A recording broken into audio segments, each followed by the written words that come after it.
Hello hello सांग मैंने welcome back to my mini blog. तो आज दिन मोर आरंभ होची माणबसा कम कहीं आज थी माणबसार पूर्व दिन। तो से मुझे लगी पड़ी माण कम सब धुआधुई कर जेहेतु खाली माणबसा आपण मैंने जानी ओडिया घरे केते काम। तो से ये सब माँ पूजा सामग्री जिन धुआधुई कर आ मार्गशीर मास गुरुवार हेले ओडिया घरे केते काम आपण मैंने जी घरे माण बसुवा आपण मैंने निहाती जानी केते सारा काम। देन तापर ये नुआ माण धान आसिक आमर ये सुखाई जाइए कहीं काली जेहतु माणबसा।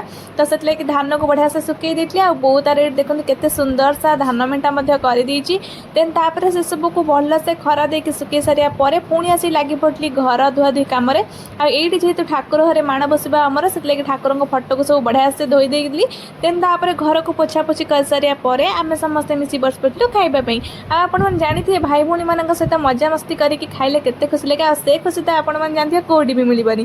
देन तापर मु पुणी लगी पड़ी मोर चिता पका कम। आ गुरुवार माने जानी माणबसा हेले घरे केते सारा चिता पकाया पड़े। तो से मोर लगी पड़ी झोटी आंकबारे।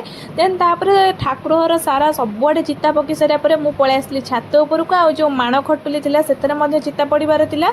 आज जेहेतु आम ओढ़ण षष्ठी से मु पूरा व्यस्त अस्त होकर चिता सबुआडे पकई देती। देन तापर आम मैंने बाहरी पड़ूलु ओढ़ण षष्ठी जावाई कि ओढ़ण षष्ठी आम केमती कौन सब बुलाबुली कलु आपण मान सहित मुझे निहाती लंग वीडियो सेयार करी।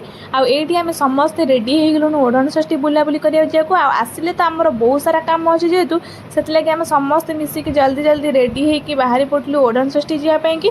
आई छोट वीडियो आपको भल लगे लाइक शेयर एंड सब्सक्राइब करेंगे। पुणी देखा नेक्स्ट वीडियो।